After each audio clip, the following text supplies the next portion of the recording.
Good evening, everybody. This is your host, Huge Pop from the Huge Pop Wrestling Podcast. We have a special guest tonight. He is the district manager of the Fit for Life in Fayetteville. He is an independent professional wrestler of over several promotions, founder and designer of Fearless Fight Gear. His finishing move is Backpack Stunner. He has been with wrestling stables such as Team Fearless with Lodi. Our guest has held over 50 independent champions, singles, and tag team titles, and is currently active wrestling in North Carolina, South Carolina, Georgia, and Texas, and wherever he has the opportunity. Welcome to the show, Scott Matthews. How you doing tonight? Good. How are you? I'm doing wonderful. Hi, Kim. Thank you for jumping in. It's cold up in Michigan. I can guarantee that. So, Mr. Matthews, I have to say, man, as a kid, I loved wrestling, so I would imagine that you had that same passion as a kid growing up. Can you talk to us about your experiences as a kid, what you used to watch, what you liked, who your favorite ones were? So kind of, I guess, a little off the beaten path, but I grew up in a little town called Port Angeles, Washington, up on the Olympic Peninsula in Washington State. And there was about a 30-minute ferry ride you take across the Strait of Juan if you can end up in Canada. So my earliest interactions with professional wrestling was, of course, Stu Hart's Stampede Wrestling, Portland Championship Wrestling, and then things like NWA Pacific Northwest. So I grew up predominantly on like the smaller wrestling promotions, armories, civic center, stuff like that. And I believe I was probably around 8 or 9. We started getting the Mid-Atlantic stuff. And I didn't even realize what WWF was until going to the VHS or the old video stores and seeing all the VHS tapes of WrestleMania and stuff like that. So they were like my last kind of like invitation, so to speak, to professional wrestling. So like I said, I grew up on the armories and those old school guys and yeah, definitely. Funny story. I actually had one of those old Texas Instrument computers you get from Radio Shack. Yeah. Plugged to a black and white TV and it had like a cassette tape disc drive. But I used to unplug that thing and put it underneath my bed covers and turn the volume all the way down and watch wrestling on Friday nights. Nice. That's epic. That's funny, man. My funny story I have with watching wrestling in middle of the night was Saturday night's main event. And I tell this story a lot. My brother, who lived in the same house, he's 10 years younger than me. And he was not supposed to come in my room to watch wrestling, period. No questions asked. Well, he was like, Scott, are you watching it? I'm like, yeah, it was going to be Sid Vicious and Hulk Hogan, I think it was. And he goes, I'm going to come in. I said, dude, we can't. He goes, but he came in. And I said, okay. And he goes, and of course, Sid Vicious goes, what's that I smell? I smell a power bomb. So he goes, do it. So I did it. I picked him up and I power bombed him into his bed, and his feet kicked up and knocked off the lamp cover off the ceiling light and made lots of noise. And at 11:30, 12 o'clock, you can imagine how mad my mom and dad were. I don't think I got my TV back for months. So, but yeah. So during your growing up and watching, who were some of your favorite wrestlers that you would say, yeah, I got to watch this over and over? I used to really I like Brian Pillman when he had just transitioned from the NFL playing with the Cincinnati Bengals over into professional wrestling. He was one of my favorites to watch at Stampede. Obviously the whole Hart family, guys like Maka Singh and some of the Canadian guys that you didn't really see a lot of in the States. Then, of course, with Portland Championship Wrestling, you had like Billy Jack Haynes, Roddy Piper. So Piper's always been one of my favorites just because he's so good on the mic. And then like his ring work was great too. I don't think he was one of those guys that never got enough credit for his in-ring work. And then, of course, when I first got introduced to the WWF or now WWE, loved Tito Santana. He was one of my favorites. Of course, the Ricky Steamboat, Randy Savage match, one of my all-time favorite matches. Jake the Snake Roberts. Didn't really care too much whether they're heel or face, but if there was something about their character that kind of drew me in, Right. obviously guys like the Road Warriors and, you know, Ron Simmons, guys that were kind of like trendsetters of their time. Okay. Definitely appreciated those guys. Now that Piper, was he as crazy back then as he was as when he got into WWE? Was he just as good? I think he was probably better in those days just because he didn't have the big filter on him, so to speak. Okay. And like I said, I don't think his time in the WWF really uh, told the true story of what he was capable of, because his runs in the Mid Atlantic area, um, matches like the stuff he did with Greg Valentine, those are just matches that can never be duplicated again. Right. Right. So, do you mimic in your craft? Do you mimic anybody's style with what you do? What you do now? What you did in the beginning of your career? I think it'd be safe to say I've been influenced by certain move sets, but I've never had the mindset that I wanted to replicate somebody else, because I've always believed in, I can thank Ricky Morton for sitting me down early on in my wrestling career, and having a conversation with me. But I've always felt like conveying who I am, and so not necessarily that I would say that I've replicated anybody, but I do think like that stoic, very straightforward character has always kind of been my niche. Okay. There's several guys that have been very like realistic character based, but again, that when it comes to character development, it all comes down to being yourself. You just turn the volume up to 10. Okay. And Well, before we get any further, I want to tell you thank you for your service in the military. I appreciate that. I thank you for that. And can we touch a little bit on the military? Did the military prepare yourself to where you are today? absolutely, because as a kid, I would, I was one of the kids that got laughed at in school. Like, what do you want to be when you grow up? I want to be a professional wrestler. Oh yeah, right. Everybody wants to do that. And even in places where it wasn't so popular, it was one of those childhood things.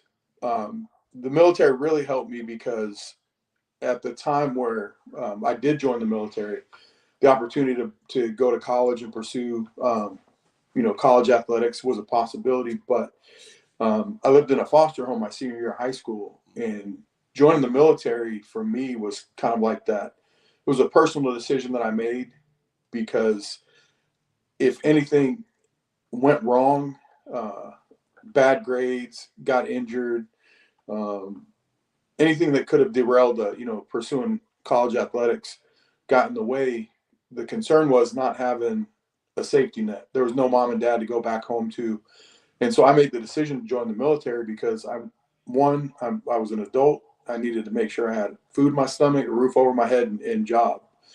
And so the things that I learned in the military, um, the discipline and the camaraderie and understanding you take care of the guy to your right and left, uh, definitely has been a big part of my life, even after my time in the service ended. Awesome. Well, thank you for that. Again, thank you for serving in the service. I appreciate you. Thank you, Dad, for being in here. Thank you, Dad, for serving in the service. Rick, how you doing tonight? Thank you guys for being in the chat. It's awesome. So, what was the moment when you said to yourself and family that wrestling is what you want to do for your career? What was that moment? So I the one thing that I didn't do as a kid, I never got the chance to go to any live events. Okay. And so the first live event I went to was 1997. There was a 1-800 Collect Wrestle Slam tour that was traveling around the military bases. Okay. And um, Greg Valentine was on that show. A guy Okay. named Toad. He did some stuff with PG-13 when they were at WCW. Went through the plant. He was on that show. Christopher Daniels, Okay. Rikishi when he was doing the Sultan gimmick. All right. He was on that show, and that was my first live event that I went to. And to go full circle, my time with TNA, Christopher Daniels, AJ Styles, Elix Skipper, even though I wasn't on a contract, anytime I went down there for TV, I always had a room to stay in. They took care of me, but pretty much everybody I saw on that first live event that I went to has had some sort of impact on my professional career, whether I've become friends with them or I've shared the ring with them or just built a relationship over time with them. So that was, a pretty big opportunity for me. And then I went to a show when I was stationed at Fort Drum, New York, after I left Fort Campbell, and I went to another live show, and King Kalua was on that show. Oh, wow. And he was one of the names. King Kong Bundy was also on that show too. But talking to Kalua at the merch tables at intermission, I was getting ready to be assigned down here at Fort Bragg, now Fort Liberty. And I asked him, I said, hey, are there any like wrestling schools? Because I'd kind of like done some research and kind of got the ins and outs of what you needed to do to step into that realm. And I figured, I'd go to wrestling school, learn the business, maybe, do shows on the weekend or whatever while I was still on active duty. But definitely right around 1998, 99, where I was like, I think I can do this. Like I said, I got assigned here to now Fort Liberty, which back then was Fort Bragg, and was fortunate enough to find a school not far from where I was staying. That's where I got my first break in wrestling. But it's just one of those things where I just, my intent in joining the military, I plan on being a career soldier. But then I got to that point where I realized, like, I don't want to be one of those guys that says, I wish I would have, or what if. Mm-hmm. And so I took a gamble and, I rolled the dice and decided I was going to give professional wrestling a shot because, like I said, I didn't want to miss out on the opportunity, that one thing I said I always wanted to do, right, so that somewhere down the road, I'd be disappointed in myself for not taking the chance. Gotcha. Rick says he interviewed Kalua last year. Rick is another podcast creator, wrestling podcast creator. Rick is also, he has us on a radio station in North Connecticut. Yeah, so thank you for Rick that. And so yeah. So training schools, did you said you did your research and everything like that. So what training school did you finally go to, and who was your trainers in that school? So I started out at a school called Ring Time Professional Wrestling Training Center, and I got there at just the perfect time because Lodi and Toad were actually working with another guy that lived in Fayetteville, getting him ready for some dark matches and some opportunities. And so they were spending a bunch of extra time there at the training center. And my training partner, Ollie Steele, who I broke into the business with, we actually got ourselves in a little bit of a bind. We had a roommate that wasn't paying, that we were giving our rent money to, but he was keeping the rent. And so we ended up getting evicted. Well, the guys at the wrestling school, actually, there was a room up above the ring. And so we stored our stuff up above the ring and we slept in the ring at night. Wow. And the cool thing about it is, like I said, Lodi and Toad were coming in to work with this other guy, and we were always there. So we just jumped in on the training. And that led to us meeting C.W. Anderson. And then C.W. started coming to the school and working with us. And then there was a bunch of wrestling politics and drama going on. And he was like, look, I've got a training center, a few miles down the road in a town called Newton Grove. I want you guys to start coming down and working with me. So we left Ring Time and went and trained exclusively with CW at his school. And we would go do shows Friday, Saturday night. And the one rule was, I don't care where you work Friday, Saturday, but Sunday at 12 o'clock, this is where you're going to be. So there were plenty of nights where we drive down to Georgia and then drive past the house to get to training on Sunday just to be there on time for practice. So, but yeah, CW definitely put the finishing touches on us and really gave us the tools that we needed to go to the next level, so to speak, when it comes to professional wrestling. So would you say Toad and C-Dub and Lodi are pretty much your best friends in the business, and your go-tos if you wanted to, if you need something, advice, or if you just need to talk?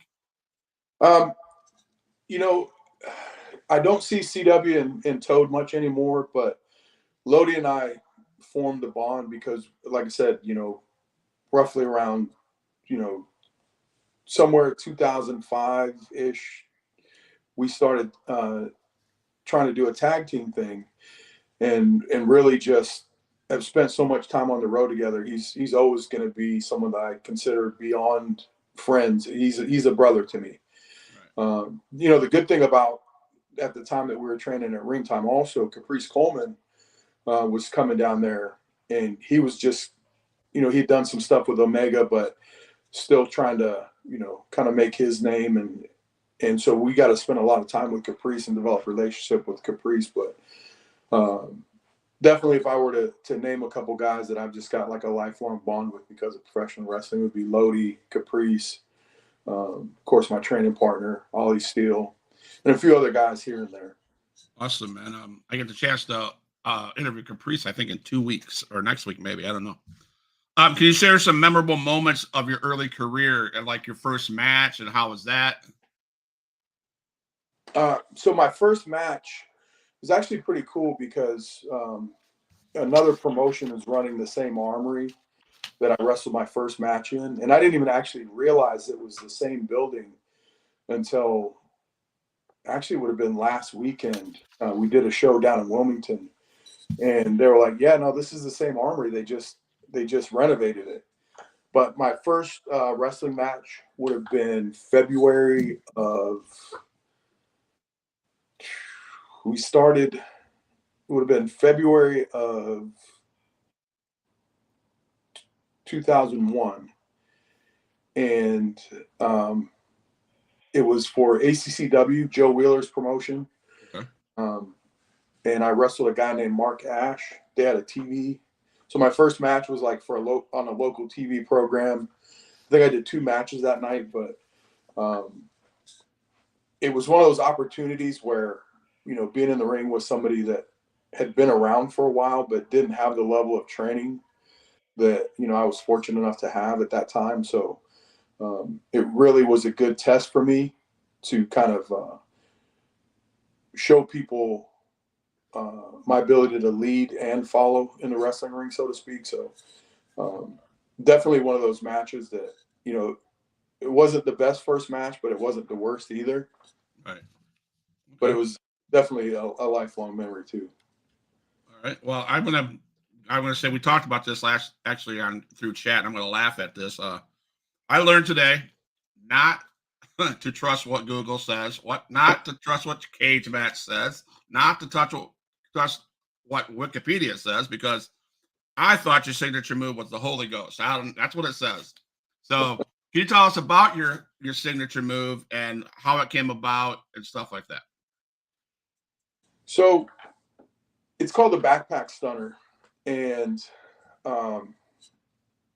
actually I had done some stuff with Jay Briscoe. I've been on a couple events with Jay Briscoe, and he was doing a version of the backpack, and it was just one of those moves. It wasn't really a finisher or anything like that, and the way he kind of set it up was, again, it was a move to kind of like change the tide of the match, so to speak. But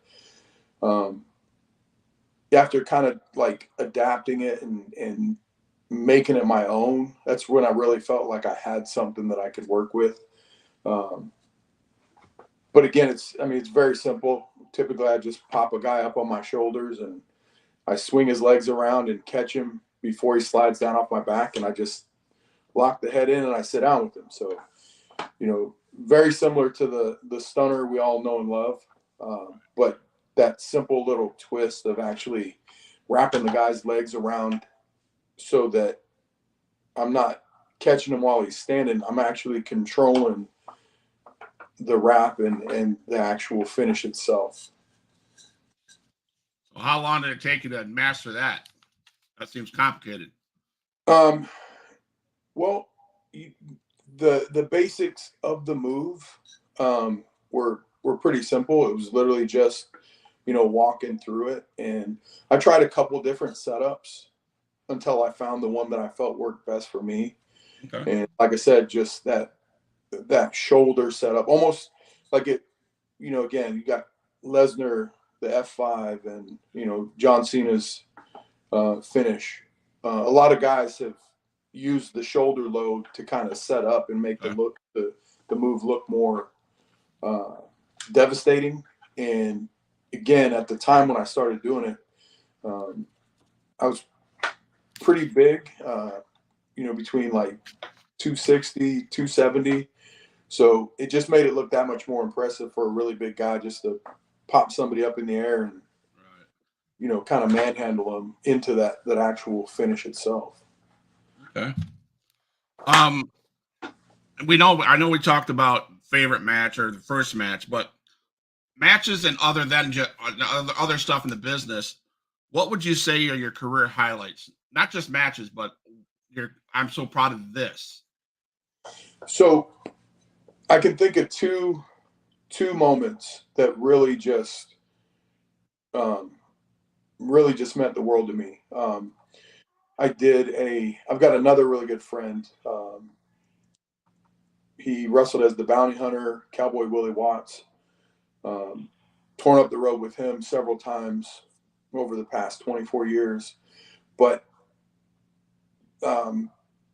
we had a chemistry because of our friendship outside of the ring that, and every so often, I think every wrestler has that one or two guys that they can push each other just a little bit harder.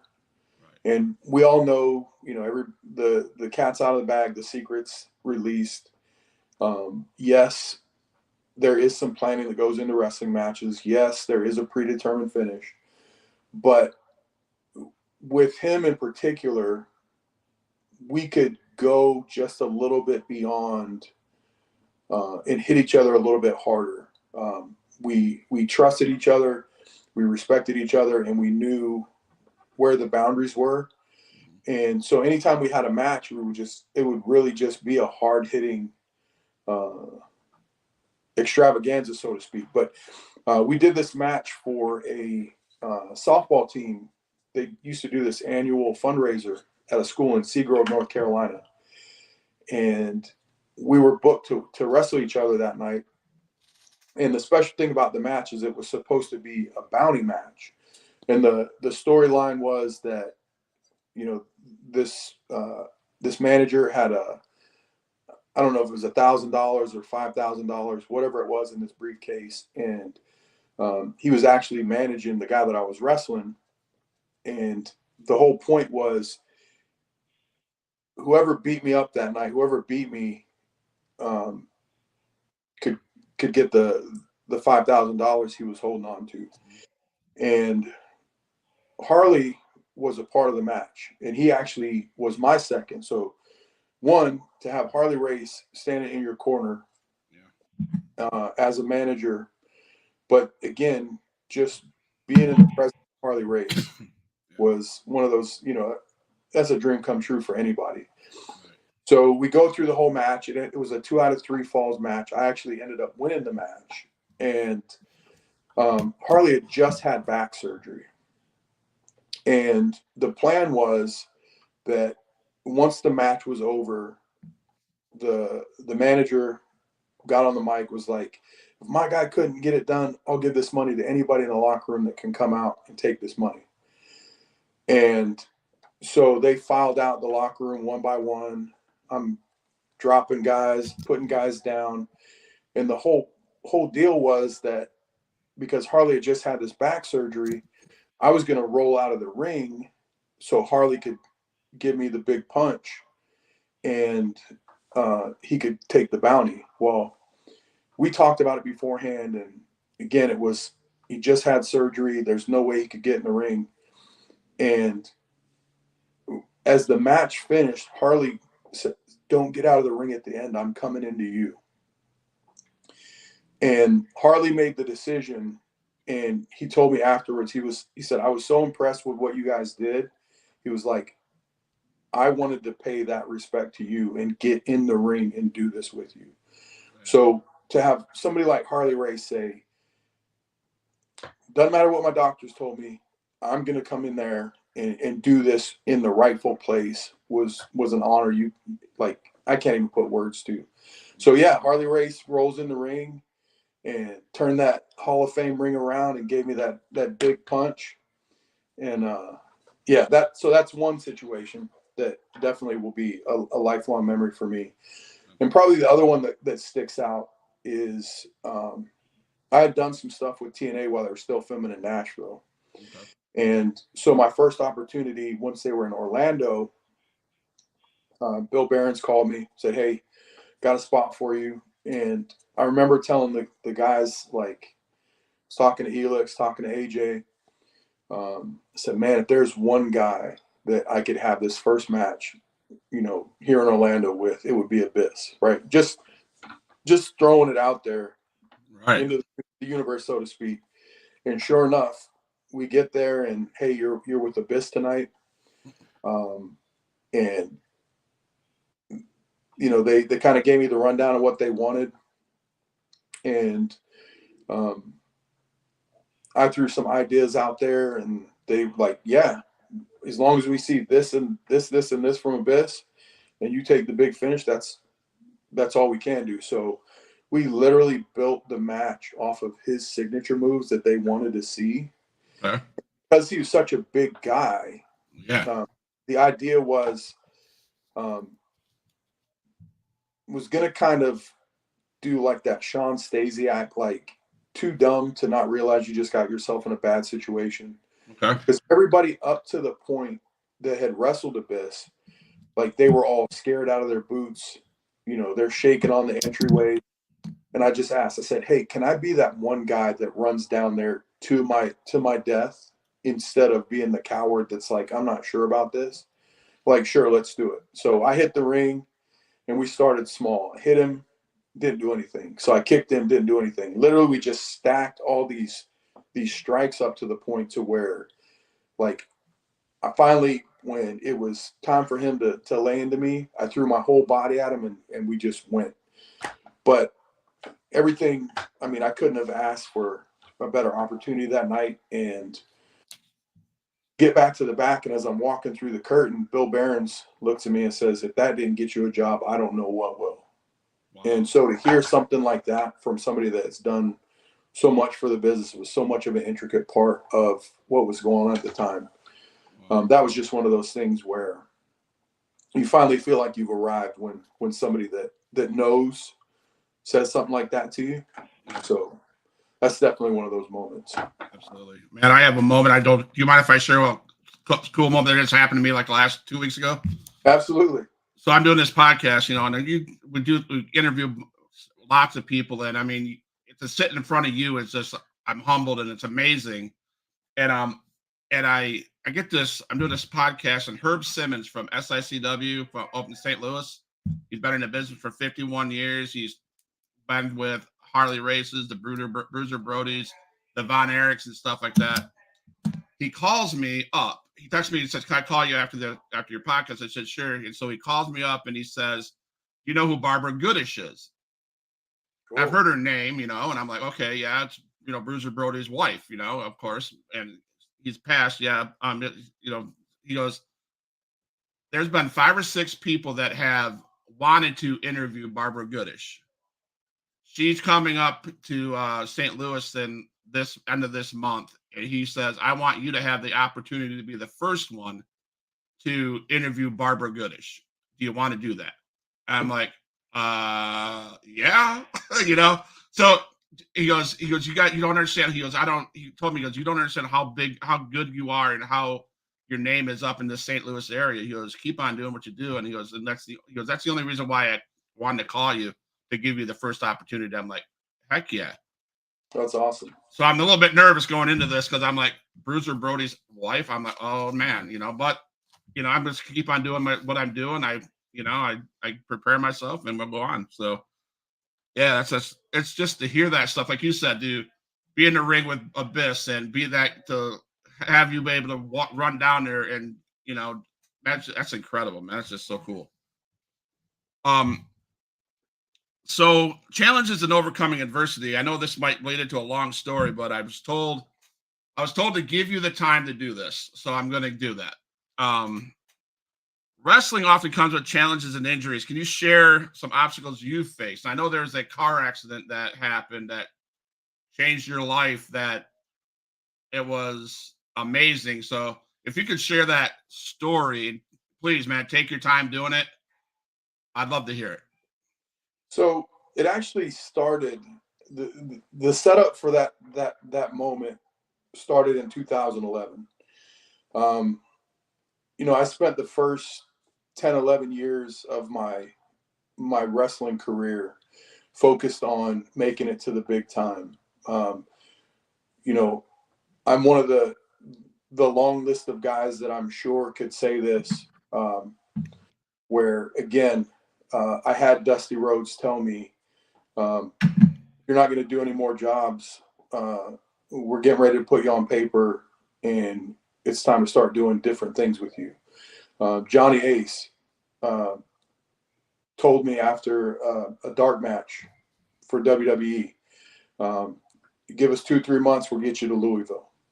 Now, those things never panned out, and there were situations that involved other wrestlers. Um, the writing on the wall just wasn't there. And when I think about it now, I truly believe that me not ever signing a contract with the two big companies at the time was part of God's plan for me. Um, that I was allowed to experience what it's like to wrestle in a WWE ring. I was allowed to experience what it was like to wrestle for TNA, other major promotion, and actually one of the few guys that has actually gotten a payday from WWE and TNA in the same week. And that's the good thing about being an independent guy. Um, but actually being under contract was, like I said, I just don't believe that it was in God's plan for me. But I've always believed that everywhere I wrestle, no matter how small a promotion, no matter how small a building, no matter how many fans are in the crowd, that's the most important match of my life. And that promotion is the place to be in that moment. I've never believed in using promotions as stepping stones to get somewhere else. Mhm. So I've always treated everywhere I've gone like that's what making it is. And Right. I think that's one of the lessons I learned from watching wrestling as a kid in the Armory shows and growing up on those smaller venues. And again, to be able to wrestle in front of 5 people and wrestle in front of 10, 15,000 people, those are opportunities that I'll never, you know, I've experienced them. They'll always be there for me. But again, I think God had different plans for me. So that really kind of started coming to fruition about 2011. My company had moved me down to Augusta, Georgia, and I was, working at a gym on Fort Gordon, the military base there. And I came home from the gym one night, and I turned on the BET Music Awards. And I grew up uh, in when rap music and R&B was like really big in the 80s, and Heavy D and the Boys were like one of my favorite Yeah. performers. I like, they did all the cool dance moves and cool songs, and they got all the girls and stuff like that. And this was actually a replay of that award show, but it just so happened to be right after he passed away. Okay. And so I was watching to see his last live performance, and they do this thing where they have artists from different places freestyle. And so there was an artist that performed. I had no idea who he was. Goes by the name of Lecrae, Mm. and he was performing on this show, and his verse was so counterculture to everything that everybody else was talking about in their verses. And I stopped for a minute, and I'm like, wait a minute, this guy is something. Like, I was really impressed by his performance, his wording, his phrasing, the whole nine, very creative. And so I'm like, I'm gonna watch that again. So because it was a replay, it was already on YouTube. I went back and listened to it on YouTube. Okay. And I said, wait a minute, this guy's a Christian, right? And everything in his verse, he did everything but say he was a Christian. But when you heard what he was saying, there's no doubt that you could mistake who he represented and what he was trying to communicate. Right. And so in that moment, I kind of felt this little thump on the back of my head, so to speak. And as plain as day, I heard a voice, and it said, if he can do that on that stage, then you can do that on the stage I've given you. Mm. And I knew in that moment that I was talking to God. Wow. And I said, but God, I cuss like an airborne ranger. And at the time, aside from, working in the gym, I was doing club security. I've done security for national level recording artists. I've done their escort, their safety, close personal protection, stuff like that. And so I guess it's safe to say that my playlist at the time wasn't, the best. And I heard again, like his response to I cuss like an airborne ranger was garbage in, garbage out. My iPod's sitting on my bed next to me. I'm like, but God, what am I going to listen to at the gym tomorrow while I'm working out? I just showed you. So I picked up my iPod and I cleared probably close to 1,100 songs off my iPod. And, again, fast forward, but then I'm going to rewind. So again, the next day I found a bookstore that sold Christian music on my way to work. So I stopped and grabbed a couple things. And once I got to work, I downloaded, put them on my iPod. But now going back to that night. So after he kind of told me, hey, garbage in, garbage out, I said, but God, I can't remember the last time I opened the Bible or went to church. You want me to use wrestling to talk about Jesus? Like I don't even have the tools for that. Well, this is a Tuesday night. You drive by a sign to and from work every day, Bible study, 8:00 Wednesday night. The next day it's Wednesday. Okay, I guess I'm going to Bible study tomorrow. And then my third argument was, but God, there's not a wrestling promoter on the planet.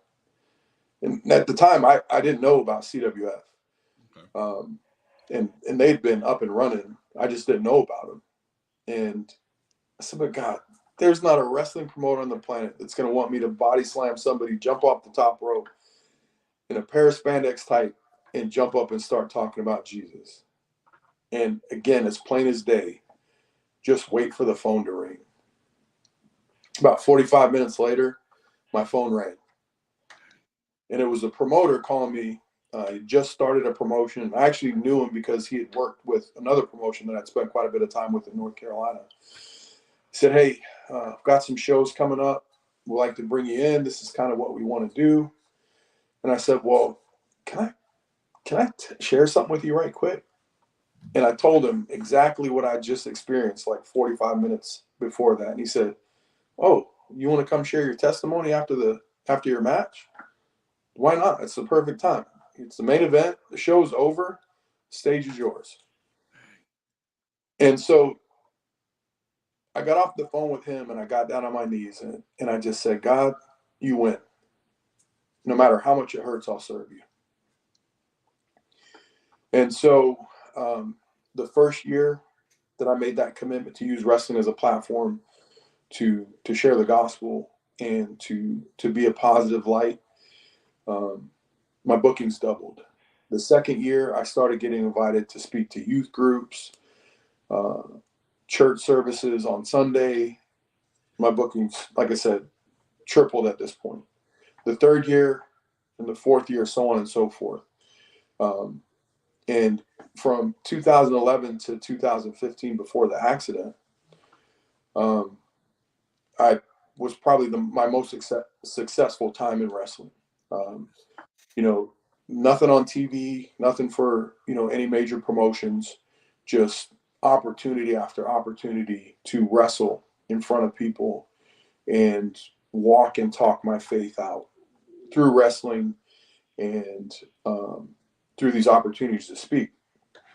And in August of 2015, August 25th, going back to the 23rd of August, I wrestled on a outreach show at a church called All Seasons in Forest, Mississippi, and wrestled in the main event that night. And then I was the key speaker for this outreach event. So after my match, I did a gospel presentation and a sermon. Got in my car, drove home, several states. And again, this accident could have happened while I was driving the vehicle, anywhere, anytime on the interstate from, again, between Mississippi and North Carolina. Made it home safe. Everything's good. Like I said, August 25th, I'd started riding my bicycle back and forth to work just so I could get extra cardio. Even though I worked at a gym, I was doing cardio at the gym. I rode my bike 12 miles to work and 12 miles home from work every day. And again, it was all about being in the best shape possible. It was, a training opportunity for me. So I left work about 5:45. Actually was supposed to have left earlier that day, but one of my trainers had asked me to meet them at one of our other gyms on base to have a conversation. And of course, she was late for the meeting. I stayed until she got there. We had the meeting and got on my bike to head home. And where my accident took place, it was actually right by the Corps headquarters on Fort Bragg, maybe 5 minutes from the hospital on Fort Bragg. But I was riding up to an intersection, and there was a van parked or not parked in the center lane, but like in the center lane waiting to cross. And the van driver waved me through the intersection. So as I'm pedaling through the intersection, there was a car coming around the curve that the van driver couldn't see, and I couldn't see either because of the way the road was laid out. And so right after I came across the front of the van, I see black and silver. And I realize that's a car tire and that's a car. So collided with the car. It shot me out into the intersection. Actually, when I landed, I looked up and I was in the oncoming traffic lane. It threw me probably a good 15, 20 feet. Jeez. And I tried to stand up, and I felt some pain in my midsection. I tried standing up, and my right leg was just like, it didn't do anything. So I laid back down. I said, God, if you're not going to do something amazing with this, just let me get up now. And just like he spoke to me 4 years prior, I heard his voice plain as day as again. Just lay there. I got you. And then, so I laid back down, made a couple phone calls, texted a few people. I actually had a match scheduled for the next weekend, and Lodi and Gunner, we were going to go speak at a military boys' school. We got invited to do a gospel presentation at this military academy for high school age kids. And so they were one of the first people I reached out to. Hey guys, just had a little accident, a little bit, not sure how this weekend's going to go, but I'm going to do my best to be there. Like I said, I'm not thinking what's really wrong with me. I'm just thinking, all right, God's got a plan for this. I got to start, making sure everybody knows I'm going to be okay.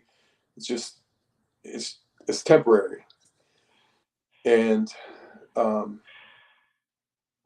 as I'm laying there, like I said, I sent out a few messages, and I heard his voice again. And it was, you remember 4 years ago, you said, no matter how much it hurts, I'll serve you. I'm telling you this because I want you to know this past 4 years, these opportunities to go and speak and to share the gospel were to prepare you for this moment. So, again, a lot of people in ministry will say they're doing the Lord's work. And understand, if you truly believe in God, you understand there's nothing you or I can do that can hold a candle to what He's capable of.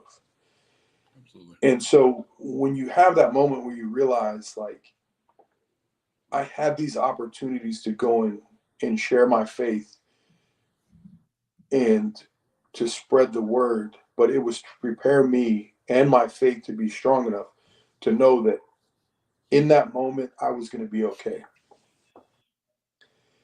So just like He taught me all these lessons throughout my entire life, in this moment I learned what answering that call 4 years prior truly saved my life. And so about that time, the guy that was driving the vehicle that I landed in front of, he had gotten out of his vehicle and run over to me, and I knew something was wrong on the inside. And because of how my leg was responding, I told him, I said, tie my legs together, because I knew it was in a part of my body that, like, again, there's arteries and stuff like that. So some of that military training kicked in too. Like, I've got to lock this down so that I don't cause any more damage to myself. So he took off his belt, strapped my legs together. About that time, the ambulance got there. And I'm still laying in the road while they're kind of deciding how they're going to move me. And I can hear the ambulance drivers off to the side. One, they're calling the hospital that's 5 minutes from where we're at. And I hear them, and they're actually betting that I broke my pelvis. And they were right. But I also heard the hospital come back over the radio and say, don't bring him here, take him downtown. And you would think that a hospital on a military base would have higher than a level 2 trauma center. Well, that's all they've got. So they take me down to Cape Fear Hospital, and I'm in the emergency room, and they've done a couple x-rays, a couple scans and stuff like that. Next thing you know, my kids walk in the room. And at the time I didn't realize it, but there's a certain age that they'll allow kids into an emergency room, and they were well younger than that age. And I also found out after the fact the reason why they would let them in the room is because they didn't think I was going to make it. Jeez. And so, again, no one's told me, like, we don't think we're going to save you, but just the symbolism of finding out why they let my kids in the room, because they didn't think they could save me. And all I could think is, oh, my kids are here. Well, if this is it, then I'm happy, because here they are. Right. So got to, hug my kids, and, wasn't too much longer after that. They came in and said, look, we've got to get you to Chapel Hill because we can't fix you here. But here's the problem. The helicopter is out on another call.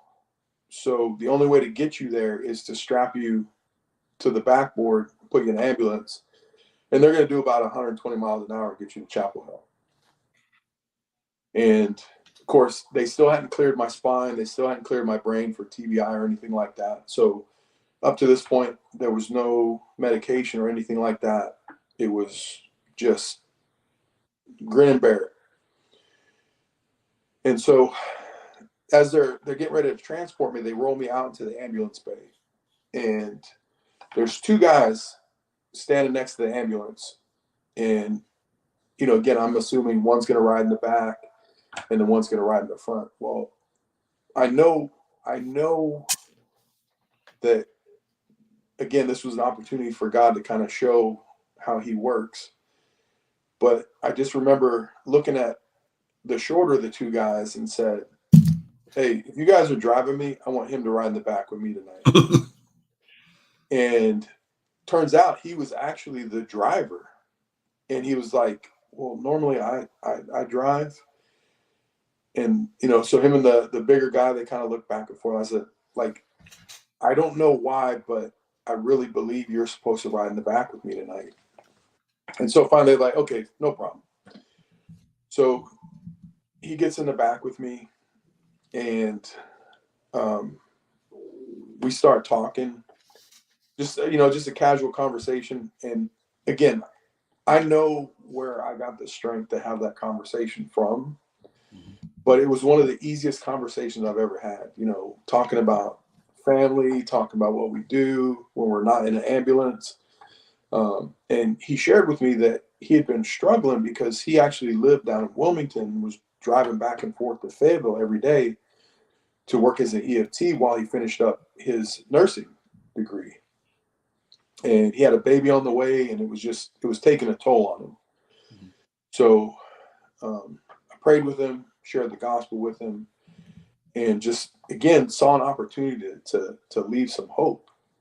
And it also helped kind of take my mind off of what I was going through in the moment too. But so that was a God-send moment where, again, God gave me something to kind of take me out of my situation and focus on somebody else. Absolutely. So then when I get to Chapel Hill, they have me in the emergency room there. And they have the curtains around me, and I can hear in the kind of the booth next to me, this whole family, they're wailing. And the chaplain had stopped by and to check on me. And while the chaplain's talking to me, asking me if I want prayer, I'm like, how about if we pray for them over there? Because it sounds like they're going through a lot more than I am right now. And so, you know, again, another opportunity. So myself and the chaplain, we're actually praying for, don't know if it was a man, don't know if it was a woman, but we're just praying for this family next to me. Because again, you know, it's pretty eminent they're about to lose a loved one. Right. So from there, they kind of get me settled in. They get me in a room, and for the rest of the night, I'm going through these series of scans. Like, they're checking to see if my bladder's punctured, where the internal bleeding is, how severe the break is, the whole nine. And about 5 o'clock that morning, they come in. They're like, all right, we found a puncture in your bladder. We've got to get you to the ER really quick. And Lodi had actually driven all the way up from Charlotte to be there at the emergency room at Chapel Hill with me. And another good friend of mine, a pastor, he's now pastoring a church out in Indiana, David McManus. He came up from Fayetteville. And so they're there with me as they're getting ready to take me into surgery. And we stop the surgical team. Hey, guys, before we do this, can we just pray? And so myself, Lodi, Pastor Dave, and the whole surgical team that's getting ready to do this procedure on me, they're holding hands around my bed. And man, if those two men didn't pray up that surgical team, I can't even put words to that prayer. And take me in the emergency room, take me in surgery. I come out of surgery, I'm in the recovery room, and doctor comes in and says, hey, just want to let you know we put you back together. Now, the injury from the accident was an open book pelvic fracture. Mm-hmm. And basically an open book pelvic fracture is where the pubic bone in the front comes completely apart. And then I actually had complete right side separation in my back at the SI joint. So the right side of my hip, just off of my spine, completely had detached in the back and in the front. And the mortality rate for an injury like this is 4 out of 10. Like 4 out of 10 people that have this injury don't even make it to the hospital. They typically bleed to death before they even get there. So he said, hey, I put you back together. And oh, by the way, I fixed your hip that was already broken previously as well. And as soon as he said that, like, I knew that I had done something to my hip a few years prior to that. Mm-hmm. But I just kind of ignored it and worked through it. But when he said, "Hey, I fixed your hip that was already broken too," and then the next thing he said after that was, "I do have to tell you this." He said, "If you walk again, it will take at least a year." And he told me, he said, "You will never wrestle again." Dang. And I looked at him and I said, "Doc, I got to know, how much of a head start do you have? You said a year, but how much time before I can try?" So you can't do anything for 3 months. And just gonna kind of give you an idea how good of a brother Lodi is. He was like, "I'm taking you to Charlotte. You're staying at my place. I'm gonna help you recover." So go to Charlotte. Again, I can't really do anything. I'm in a like if I'm up and moving around, I'm in a wheelchair. Or I'm using crutches. Can't put any weight on my leg. He had a few friends that had some um, therapeutic experience, so I got some physical therapy and tried a couple different things. So I went for my 3rd month checkup. Um, the doctor made me do a rock test after doing a couple bone scans, and I passed the rock test. And he said, "Look, if you want to try walking, you can go ahead and try and walk. Just take it easy." So as soon as I got the okay to try walking again, I called my boss. "Hey, look, I haven't been able to work for 3 months. The doctor told me I could start walking again. I can use my crutches for the time being. I got to come back to work." So maybe I think it was like a day or two later, after getting the clearance, I went back to work and I walked in the gym on my crutches. And there's an older lady that's been working out at that gym probably going on 40 years now. But I'd known her since I was stationed at Fort Bragg in the military. And so, again, just going back there and working as a civilian after getting out, I kind of maintain that relationship with her. But I walk in on my crutches. She's like, "What are you doing on those crutches?" I said, "Well, I had an accident." It's like, "I know, but what are you doing on the crutches? Looks like you're supposed to be walking."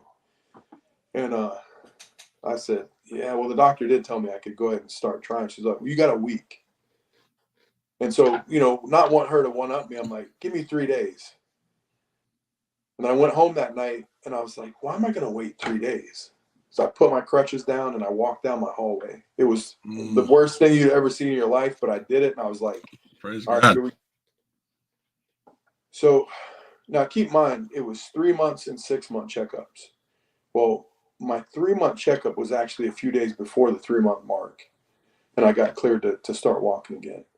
And then my 6 month checkup was actually a week or two early from that 6 month checkup. So I go for that 6 month checkup. Now, by this time, I'd already started lifting weights again. I was trying to do box jumps and again, just really just focused on getting better. So when I go for my 6 month checkup, I've got a video of me doing box jumps. I showed him my doc. He's like, "I really wish you would have asked me about that first, but you know what? No problem." So they do my bone scans, all that stuff. He said, "Look, I don't suggest this, but your bone scans came back. Your bone density is actually stronger than it was before your accident. And from everything I can see, there's not going to be issues with the plates and screws. So if you want to go back to that crazy life, you can go ahead and start wrestling again." Wow. So now keep in mind, he told me if I walked, it would take me at least 8 months. Told me I'd never wrestle again. Right. And at 6 months, I was walking. Well, actually, 3 months and a couple days, I was walking. And at 6 months, I was lifting weights, working out, doing box jumps. And my doctor says, "If you want to wrestle again, you can." So Dang. I waited 2 months, actually went and did a little bit of wrestling training just to make sure that, I wasn't going to be super, super rusty getting back in the ring. At the 8 month mark, I had my first match back from an injury that, again, one, should have cost me my life. Two, there was some very hard, very strong, "you'll never do this again." And again, it really didn't have anything to do with the training that I was doing. It didn't have anything to do with my physical makeup. It all came down to trusting God and knowing that He was going to guide me through this. And so, again, when you go back to the very beginning, the first thing I said was, God, if you're not going to do something amazing with this, just let me get up now. Yeah. And again, He said, just lay there, I got you. And sure enough, He did something beyond amazing. And so again, you know, when you look at the big picture of things, like God doesn't need me to be a professional wrestler, right, and talk about Jesus, because all we're called to do as men is to follow our Savior. Mm-hmm. You know, accept Him as our Lord and Savior, and follow Him. Love everybody, treat people with respect, and again, just give your heart and your mind to Him. And so for Him to allow me to get back in the wrestling ring after an accident like that He'd allowed me to use wrestling as a platform in order for me to grow and study and strengthen my faith. Again, nothing about my calling to serve or the recovery process really had anything other to do with me other than just believing in Him, knowing that He was going to have the answer and that He was going to provide a way. Wow. And so again, when I look back now, the accident was 8 years ago, and here I am. I'm 50 years old. I'm still able to compete at a high level. I'm still able to have some really good wrestling matches. And, at my age alone, to be able to maintain the physical condition that I'm in, but then also to have gone through that accident, that injury, and come out the other side with, nothing more than a limp when it rains or, a long car ride. And know that, again, God has had a plan for me my whole life. And all it took was for me to answer that calling. And He's done the rest. Amen. Wow.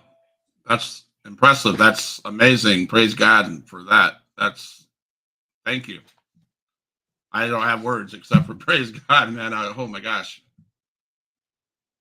Wow. JT was right. He said that let him go. Let him tell it, because I'm like, so I got some people popping in. Adrian Whisper, I don't know if you know who he is. He knows who you are. He says, absolutely. We actually we actually had a brief run as the tag team champions at Virginia Championship Wrestling a little over 20 years ago. Yeah, well, I can tell you a little bit of the story about Adrian Whisper. Okay, I live in the Panhandle of Florida, and I was getting irritated that there's no wrestling promotions, or WWE doesn't come down to Panama City or Pensacola. So I'm like, I'm never going to see a WWE event. I'm never going to go to whatever. Anyways, I'm flowing through Facebook, and I see this XIW, Extreme Impact Wrestling, Panama City. I'm like, oh, that's an hour away. I'm like, so I found Adrian Whisper on Facebook. I messaged him. I said, hey, this is my story. I'm a foster parent. I run an emergency shelter. I have 6 kids, 8 kids. How much does it cost? He says, bring them down. I'll cover it. And so I brought 6 of my foster kids down, and my son and I went down there. And it was probably the most unforgettable night. I'll never forget I'll never forget the independent wrestling event. And what I won't ever forget is Adrian's heart, where he brought 3 of the kids into the ring themselves, and he picked up 2 of my boys and showed them how a body slam felt, and how to do it. And these kids thought that was the coolest thing ever. That chair you see behind me, behind that Michigan flag, that's a chair that was used in that event that the locker room signed for me and for the kids. So, yeah. So, good guy, great promotion. It's awesome that now I know somebody that he wrestled. Now I know that he's not lying to me. You said Panama City? Yeah. So I do want to share this right quick. My only experience in Panama City or anywhere in that part of Florida Mm-hmm. was at Camp Rudder, the third phase of Ranger School. Okay. So Nice. so I don't have too many fond memories of the Panama City area. I don't think that's no. Yeah, you're right. So, but no, friends of this, Adrian says, tell him to hit me up. I want to bring him down to XIW. That would be epic, man. Yes, sir. I'd love to see him, man. We should make that. We need to make that happen, Adrian. We need to make Scotty come down and be part of the XIW for whatever. So yeah, man, this is cool. And so it's so cool. It's how full circle that is. But so I want to talk about one of the interesting things that I didn't realize in the wrestling business. Talk to us about brotherhood and paying it back. I mean, I know you talked about Lodi being your best friend and your brother, and yeah. So, what's brotherhood and paying it back mean to you? So, professional wrestling, obviously Hulk Hogan made it, one of the catchphrases. Brother this, brother that, everything is brother, brother, brother. And it can be used loosely as a term of affection. Again, a lot of guys, it's, their intent isn't always the best when you're interacting with them, but, a good brother here and a brother there kind of like makes it all go away. But really, when it comes to the brotherhood in professional wrestling, the true unadulterated brotherhood is when you walk into a locker room, right? And knowing that the guy that you're getting in the ring with, you're putting your life in that person's hands, and knowing that the person that you're giving that to respects you enough to do the same for you. And, there are politics in wrestling. Not everybody gets along. Not everybody has the best of intentions. But for the guys that truly believe and respect the people that they share the ring with, that opens the door for bonds to be created. And ultimately, whether it's in wrestling or out of wrestling, and again, I was adopted, ended up back in foster care as a teenager. And so I don't have any blood siblings. But between the military and wrestling, allowed me to form friendships that transcend just being somebody's friend. And so, they say blood is thicker than water. Brotherhood is thicker than blood, in my opinion, because you don't have to be related to someone to give your life for them, to defend them, to be there for them in a time of need. But that's really what it comes down to, is that somebody that, again, it's unconditional. I trust you. I respect you. I love you as a family member. So that's how I would say, that's how I break down brotherhood. And then as far as giving back goes, I don't want to go off in too much of a tangent, but right around the time COVID hit, I started to kind of feel this tug away from wrestling. And, I've had a lot of great opportunities, been places a lot of guys haven't had the opportunity to go. But I got to a point with wrestling that I started to kind of lose my love for it. And because there was so many politics at the time, and there was so much backstage drama going on at these different events. And when COVID hit, I saw that as an opportunity to just kind of like ride off into the sunset, not trying to do a retirement match or leave on this big fanfare or anything like that. I just wanted to just kind of disappear. And so I got away with that for about a year and a half. Didn't watch wrestling, just completely just stayed away from it.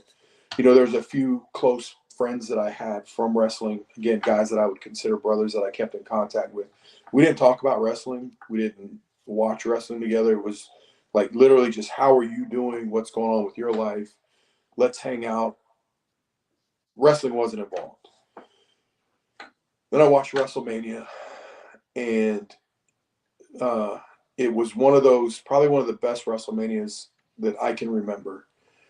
And it just made me go, and I started getting the itch again. And so I made a couple phone calls to a friend that runs a faith and charity community service-based promotion. Baron Bola, he runs Wrestling with Purpose here in North Carolina. I reached out to him and just said, hey, Baron, I got the itch. I really don't want to come back and do a bunch of crazy stuff, but I'd love to come help out and do some outreach and some charity stuff with you. What do you think? And he was like, absolutely. So that was the start. And the thing about it is that time that I took off from wrestling, I got to a point where I realized I'm one of the older guys. And like I said, I'm 50 years old now. I can still hang with the 20-year-olds. I maintain my physical conditioning. So I can compete. But I wasn't coming back to chase the dream anymore. I wasn't coming back to try and get a job. I wasn't coming back to try and get signed or anything like that. And to be honest with you, when you're still competing with guys for jobs and slots, it's really hard to do anything other than be a positive role model or a mentor for them. But to really try and push other people to the next level when you're trying to go the same place they are, it's really hard to do. So again, like I said, my mindset was when I came back, I'm coming back to leave it better than I found it. And again, like I said, I'm not chasing exposure. Like I said, I've wrestled here, I've wrestled there, I've wrestled in all the right places. And I feel confident that I've made enough of a name for myself that I can just come back and leave something for these younger kids to follow. Right. And so I truly think that, one, you use wrestling as a platform to help other people outside of wrestling. Right. Two, that every locker room you're in, especially as an older veteran, somebody that's been places people are trying to go, that you give them the tools and you give them the keys to get there. And ultimately, it's every person's decision. You take the advice or you don't. Yeah. But again, to be in a position to elevate other people, and again, put them where they want to be. That's what I would consider giving back when it comes to the locker room and the boys. Wow. That's awesome, man. I was having this idea when you're talking. The XIW Tag Team Champions right now is Controversial Inc. I think you need to bring Lodi down with you to Panama City Beach and take them titles. Well, we travel. Huh? We do travel. There you go. Adrian Whisper, if you're still listening, man, make that happen, man. Real quick, I got a few questions from the CWF boys. I mean, I'll be honest with you. I reached out to the likes of Rob Vaughn, JT, Bam Bam, and all those guys. Barrett. One of these guys says, ask him this. Do you really hate Kenny Loggins? No, I don't. But that night was just one of those nights where you go, how much fun can we have on this show? And I'll never forget, I was at a show like early on in my career, and they actually played that song, the Danger Zone song from Top Gun. As a rib, they changed one of the wrestlers' music out as a rib, and he's freaking out backstage like, that's not my music. That's your music. It's your match. You got to go. And so I thought about it. And as we're kind of like putting that show together, I'm like, how can we make this as fun as possible? And because I'd always kind of wrestled as a good guy with the Christian Wrestling Federation, it was like, what can I do that's so absurd to just annoy the people to the point to where they boo me? And I was like, why don't I throw a fit about my entrance music? And the first song that came to mind was the Kenny Loggins Danger Zone song. That's nice. So, do you love the fans? How important are fans to you? And have you had any like interesting interactions with fans while you're in a match? Um, Prior to 2011, been in quite a few situations with fans that, again, some are like fun and entertaining, but then some are like that could have been really dangerous or really scary.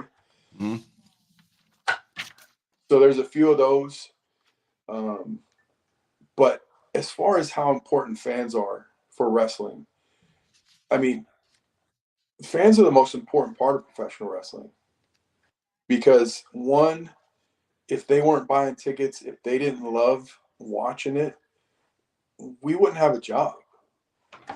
And again, when you take on the responsibility of using wrestling as a platform um, to share the gospel and stuff like that, the fans are also extremely important because it's an opportunity to change somebody's life and to carry yourself in a way that somebody goes, there's something about that guy outside of a wrestling character. There's something about him that I gravitate towards. And then when they realize that it's your faith and and what you believe in and that foundation that you've set your rock on.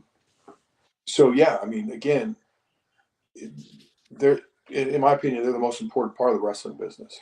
Okay. Awesome. Thank you.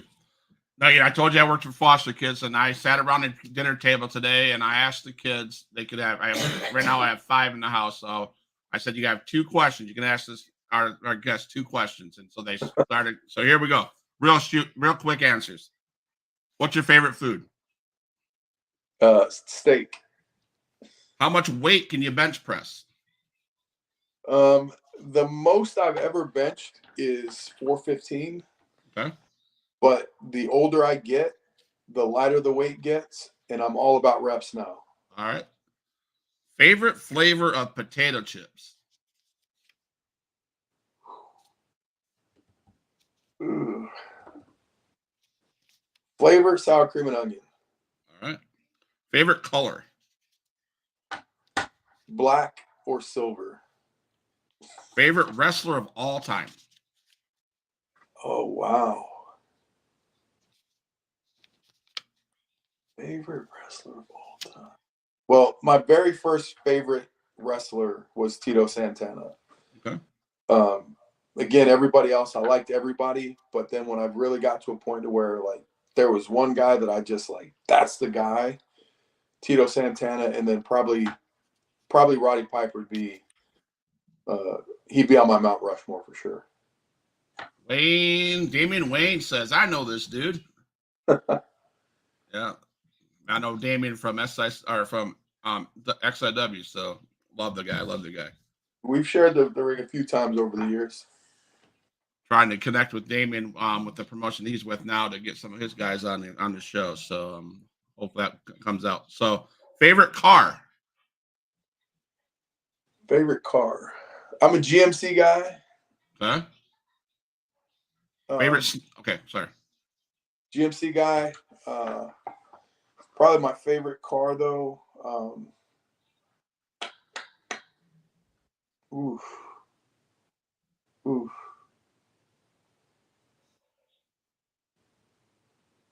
gonna have to go with the Plymouth Roadrunner. Okay. Favorite snack? Ooh. Grass-fed meat sticks. Okay. What's your least favorite and favorite school subject when you were in school? Favorite subject, history. Mm-hmm. Least favorite, math. Okay. I don't know if I'm going to answer this question. I'm going to tell you how it was written. First thing you do when you get up. I pray. That makes sense. Favorite TV show? Man, right now I'd have to say probably Ted Lasso. Another one I just gonna repeat what they said. Do you like Rey Mysterio? Yes, love Ray. I've actually had the opportunity to spend a little bit of time with him, and he is everything anybody could say about him. He is just a great dude. What do you do for work other than wrestling? I well, aside from my screen printing business that I run out of my garage, I manage or I oversee the management of 5 different gyms Okay. for a company called Fit for Life Health Clubs. Okay. Favorite animal, and do you have a pet? Yes, I have a dog who is part Staffordshire Terrier and Bernese Mountain Dog. Okay. But And my favorite animal is monkey. I love monkey. monkey. Okay. Do you acknowledge the tribal chief? Wait, did he just say he's a pet monkey? He says he loves monkeys. Oh. Do I acknowledge the tribal chief? Yeah. Absolutely. I actually have a relationship with the Anawahi family outside of the ring that came through wrestling, but I consider them family. Awesome. That's cool. I'm going to ask a question. I ask this question to everybody I interview. You went through wrestling. You're familiar with WCW. Who is the greatest WCW champion ever? Ooh. It'd have to be Flair. You're probably right, but the TikTok answer that went crazy on TikTok was David Arquette. David Arquette. Yeah. Yeah. We'll give him credit. All right. All right. Now I know we're going long, and I apologize. I have one more thing I want to give you a chance to talk about because I think it's very important. It was very very inspirational for me. If I ever get to North Carolina, I would love to come by this place and be part of this at all sometime. So I got this clip I'd like to share that we can talk about this. Okay. I'm not sure if you saw tonight, but we had the opportunity to speak in front of a great group of men here at the Weight Room Revival. If you don't know what the Weight Room Revival is, well, it's a little play on words. Don't wait to see what God does in your life before you start reaching out to Him. But most importantly, it was held in a weight room inside of a wrestling ring. You got a couple wrestlers talking about their love for Christ. But ultimately, again, it's all about helping other men be godly.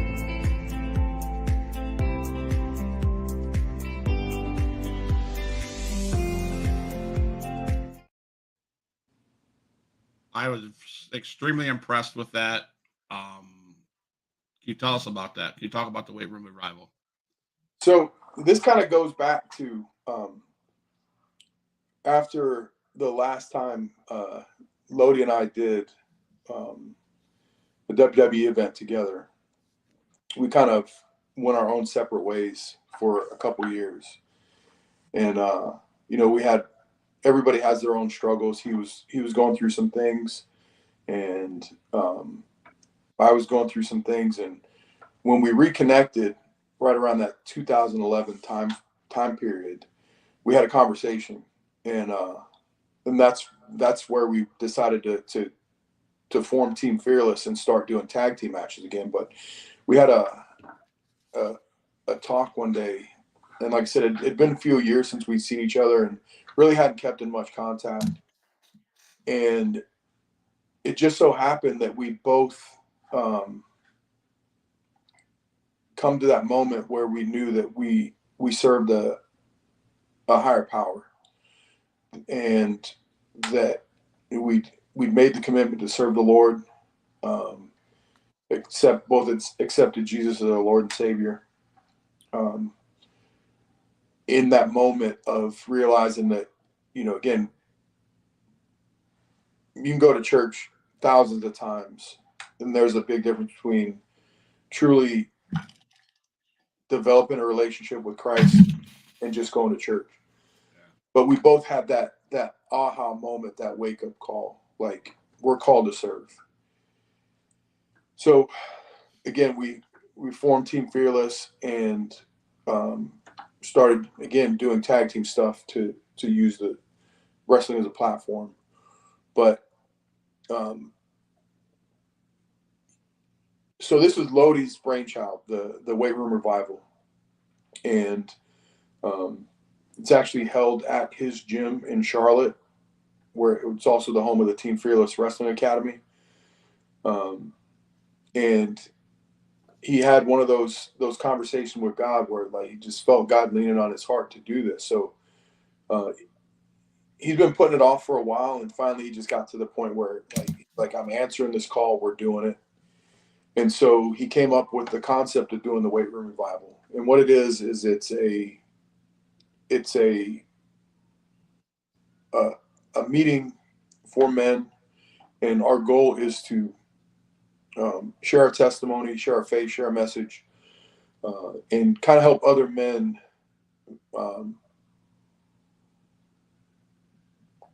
kind of make the commitment to be, more godly. And again, it's just kind of help God, men live a godly life and be proud of what we believe in and not be afraid to share our faith. And again, just kind of connect with people through our story, and make sure that people understand, like, it doesn't matter where you find your testimony, whether it's at rock bottom, you're treading water, you're in the penthouse. In each of those three incidents or instances, your testimony has no greater value. You can be on top of the world and realize something's missing. You can be treading water, begging somebody to throw you a life raft, or you can be at rock bottom where there's nothing good in front of you, there's nothing good behind you. They might as well just go ahead and start piling dirt on top of you. And that moment where you accept that love of God in your life, it's not always an easy journey. And so to be able to connect with other men and say, hey, look, this is where I came from. This is what I've been through. This is where I'm at now. And this is where I'm going, to inspire and motivate and encourage other men to not run from the commitment, not be afraid of what they believe in, and ultimately just know that, again, God loves them. Well, Scotty, I will say this. I really appreciate you coming on the show tonight. I mean, we could sit here talking for, I'm sure, hours. I mean, it's been an inspiration to me to hear your story. And again, I will say this: every Monday, it's CWF Monday, and it's what I thought was just to be a podcast of hearing wrestling stories has turned into a life-changing thing for me. And I appreciate you sharing and being such a great man of God and being so inspirational. So I thank you for coming on the show.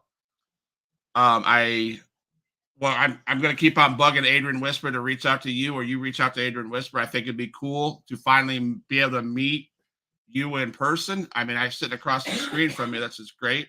But I would love to meet you in person. You need to bring your tag team partner with you. And I think Team Fearless could take out the controversial link. That's all I'm saying. I would hope Adrian Whisper would listen to this and make it happen. I can't say enough about the man that you are. You are better. You're a great guy. So I'm going to give you the opportunity to tell people where they can see you, what's happening what's going to be going on in the near future. Adrian Whisper says he's on it. Good thing, Adrian. I appreciate it.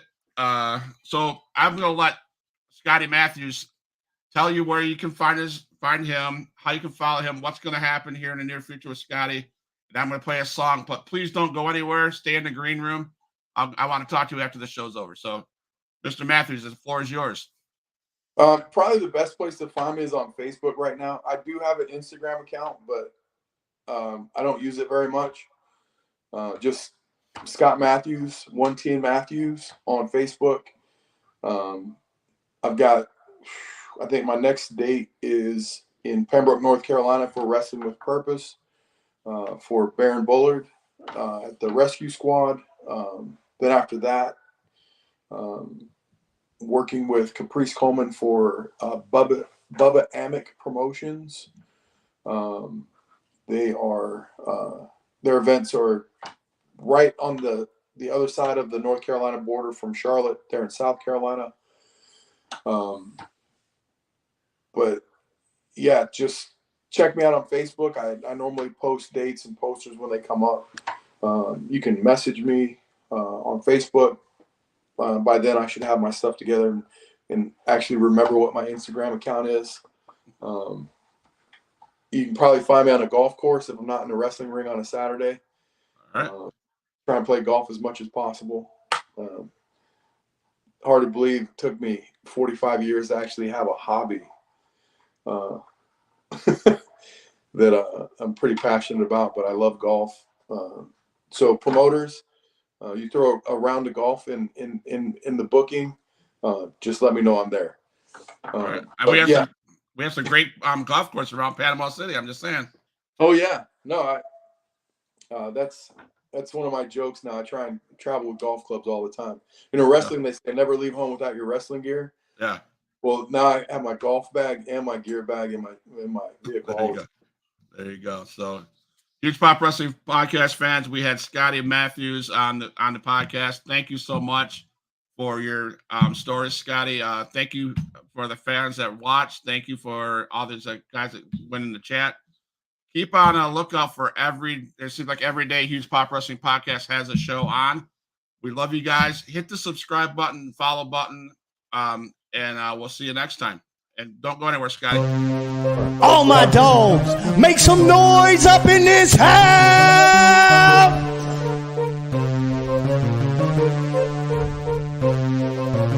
Who is in the house? Who is in the house? It's the gangster of destruction, so you know what's going down. And when the drive-by's coming, then you better hit the grind. Cause when your body hits the canvas, then your head is knocked out.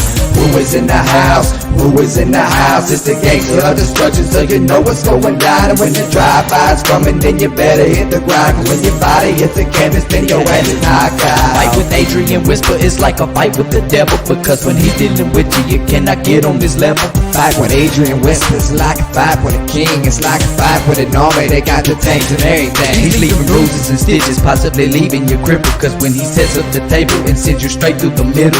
6 sadistic free, beat that ass with a light bulb. Leave a piece of glass embedded in the back of your skull.